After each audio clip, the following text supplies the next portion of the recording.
जयपुर शहर जिला कांग्रेस कमेटी द्वारा शहर में 1000 और 1500 लोगों को लेकर मुख्यमंत्री श्री नरेंद्र मोदी के फैसले के खिलाफ मोर्चा निकाला गया। इस मोर्चे में कांग्रेस के कई पदाधिकारी मौजूद थे, जहां खासकर डॉक्टर अनीस अहमद, विकास ठाकरे, शिवविलास मुत्तेमवार प्रमुख तौर पर उपस्थित थे। मोर्चे के दौरान कांग्रेस के डॉक्टर अनीस अहमद जी ने कहा कि मोदी जी के इस फैसले से हिंदुस्तान और पीछे आ गया है। 500 और 1000 की नोट बंद होने से देश का काला धन कम नहीं बल्कि और बढ़ रहा है। बेरोजगार और भी बेरोजगार होते जा रहा है। मोर्चे में शामिल कांग्रेस कार्यकर्ताओं ने नरेंद्र मोदी मुर्दाबाद के नारे लगाए।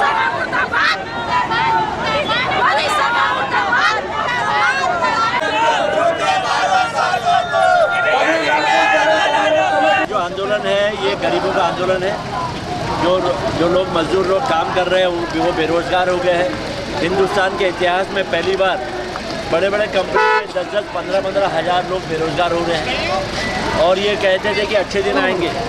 500,000 नोट को इन्होंने जो डिनोमिनेशन किया है, जो गवर्नर साहब है उन्होंने गवर्नर साहब ने कहा है, जो रघुनाथ जी जो हमारे गवर्नर थे उन्होंने ये स्टेटमेंट दिया है, ट्वीट किया है कि नरेंद्र मोदी हिंदुस्तान को बेचने के लिए निकला है। ये बहुत बड़ी बात है। मनमोहन सिंह इकोनॉमिस्ट थे, इन्होंने पूरे सभी पार्टियों को कॉन्फिडेंस लेके ये निर्णय लेना चाहिए था। बहुत बड़ा ब्लंडर कर दिया, हमारे हिंदुस्तान को बहुत पीछे कर दिया और हिंदुस्तान में मंदी आएगी, हिंदुस्तान में बेरोजगारी बढ़ेगी। हिंदुस्तान को बेचने का काम नरेंद्र मोदी ने किया है, देश को रास्ते पर लाने का नरेंद्र मोदी ने काम किया है। बहुत जल्दी में ये काम किया है। उसने नारा लगाया था कि अच्छे दिन आएंगे, अच्छे दिन आएंगे, लेकिन अच्छे दिन नहीं आए, अच्छे दिन नहीं आए। आज हमारे बेरोजगारों का सबसे बुरा दिन आ गया है। बेरोजगार जो रोजगार है वो भी बेरोजगार हो गया है। और मैं अभी पूरा महाराष्ट्र घूम के आया हूँ। टमाटर लोग रास्ते में बेच रहे हैं, प्याज रास्ते में बेच रहे हैं, सब्जी के कोई भाव नहीं मिल रहे हैं। और इसलिए आज कांग्रेस रास्ते पर आई है, गरीबों की लड़ाई लड़ रही है। कांग्रेस विकास लड़ रही है, उनके विकास के लिए लड़ाई लड़ रही है। 2000 की नोट छापने से कोई काला पैसा नहीं आता है।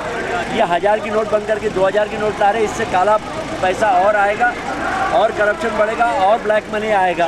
क्या सरकार ये नोट वापस चालू कर पाएगी? इस बैंक से एक भी पैसा नहीं लाया इन्होंने, काला धन नहीं लाया, 15-15 लाख रुपए नहीं दे। और जब आरबीआई के रघुनाथ जी ने कह दिया है कि हिंदुस्तान को बेच देंगे, मुझे नहीं लगता ये हिंदुस्तान को इन्होंने बहुत पीछे फेंक दिया है, हिंदुस्तान को बहुत पीछे डाल दिया है। क्या ये नोट वापस चालू हो पाएंगे? देखिए, आज जो निर्णय लिया है इससे देश पीछे चले गया, ये मैं आपको कहना चाहता हूँ। क्या नोट चालू होना चाहिए आपको लगता है? नहीं, जो नोट चालू हो नहीं हो उसकी बात अलग है, लेकिन आज हिंदुस्तान पीछे हो गया है, बेरोजगार हो गया, पावरलूम वाले खाली बैठे हैं, हर मजदूर खाली हो गया है, ट्रक के मजदूर खाली हो गए और धंधे पानी बंद हो गए। इससे हमारा देश बहुत पीछे जाएगा। दुनिया में कोई भी देश डिनोमिनेशन कभी नहीं करता। इकोनॉमी को उठाने के लिए क्या उपाय करना चाहिए? क्या निर्णय लेना चाहिए? उपाय बचाने, हिंदुस्तान को बचाने के लिए ये नरेंद्र मोदी सरकार हटना चाहिए, वही एक उपाय।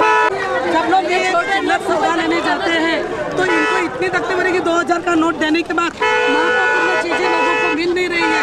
महिलाएं अपने बच्चों के लिए जो चीजें चाहिए 10-20-100 रुपए की, वो 2000 के नोट ले जाने के बाद इतनी ज्यादा तकलीफ होती है कि मजूरी में जाते हैं तो वहाँ से निकाल डाले, बोलते हैं कि पैसा नहीं तो आपको रोजंदारी कहाँ से दे।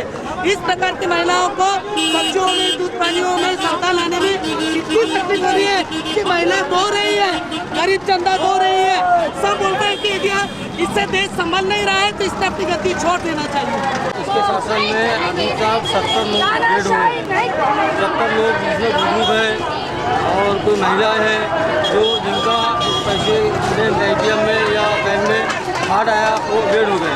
ये जो नरेंद्र मोदी का डिसीजन है सरासर गलत डिसीजन है और हम इसका निषेध करते हैं।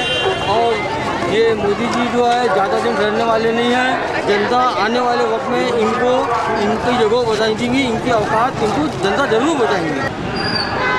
ये जन आंदोलन है, आप जो आज इस रैली में इतनी बड़ी तादाद में लोग देख रहे हैं, इससे साफ समझ में आता है कि जनता के अंदर में कितना आक्रोश है।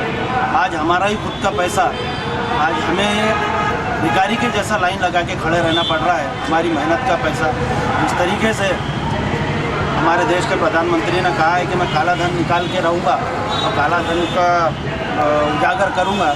हमको तो कहीं पे भी ऐसा काला धन नहीं दिख रहा है। लाइन के जो भी आप बैंकों के सामने में लाइन देख रहे हैं, उस लाइन में गरीब गोर गुर्दा मेहनती इंसान, जो रोज़मर्रा काम करने वाला इंसान, एक साधारण व्यक्ति यही अपना पैसा जमा कर रहा है और यही 2-2 हज़ार रुपये के लिए निकालने के लिए लाइन में खड़ा है। जैसे कि आप देख रहे हैं मार्केट आपको भी दिख रहा है कि पूरा बंद बैठा हुआ है, इसको चालू करने के लिए और क्या उपाय है? सरकार की एक निष्क्रियता, जिस हिसाब से उन्होंने जो अचानक 8 घंटे के 6 घंटे के नोटिस पे देश की करेंसी बंद की है, लेकिन उसको सही तरीके से इम्प्लीमेंट नहीं किया गया। आज एक साधारण आदमी अपने जेब में, गरीब आदमी जब मार्केट में आता है तो 200, 500 और 1000 के नोट लेके आता है, जो नोट सरकार ने बंद कर दिए।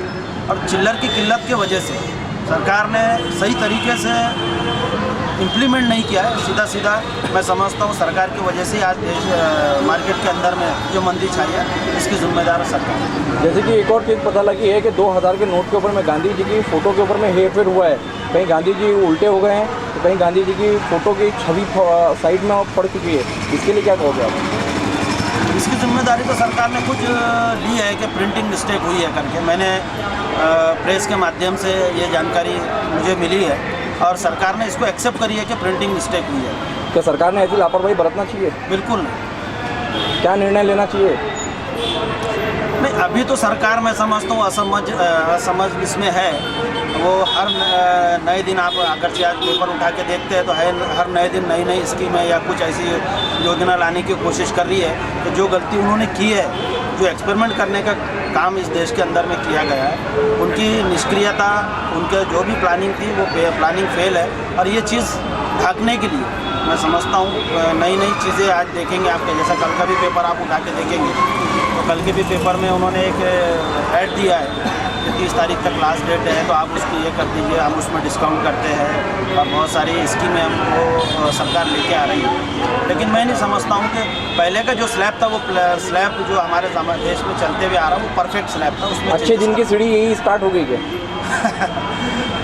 अच्छे दिन की तो खैर हम नारे हुए जिस दिन से 2014 का लोकसभा चुनाव हमने देखे, अच्छे दिन का इंतज़ार तो हम 2.5 साल से कर रहे हैं। 100 दिन मांगा था मोदी सरकार ने, 100 दिन से ज़्यादा हो गए।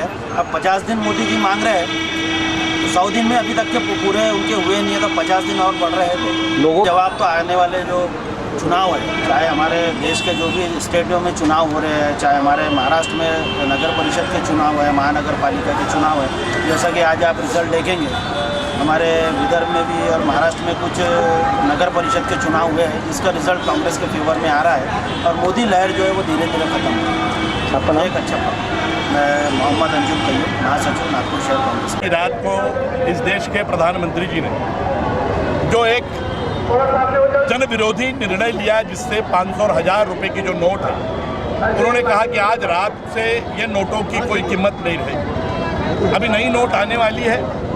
और ये निर्णय के पक्ष में उन्होंने कहा कि देश में काला धन जो है वो सामने आएगा, जो फेक करेंसी है वो सामने आएंगी और आतंकवाद को मुकाबला करने के लिए इसकी मदद होगी। लेकिन आतंकवाद का तो मुकाबला नहीं हुआ।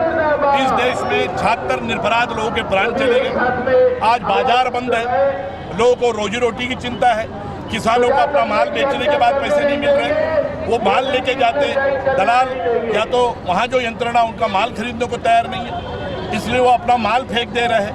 इस प्रकार उन पर आपत्ति आई है। तो ऐसा निर्णय किसके पक्ष में है? अडानी और अंबानी के पक्ष में इस प्रकार का निर्णय लिया है। ये कहने के लिए जो लोगों का आक्रोश है वो व्यक्त करने के लिए अखिल भारतीय कांग्रेस कमेटी राहुल गांधी, अशोक चौहान के आह्वान पर नागपुर नगर कांग्रेस के नेतृत्व में हमने यहाँ ये जन आक्रोश प्रदर्शन का आयोजन किया।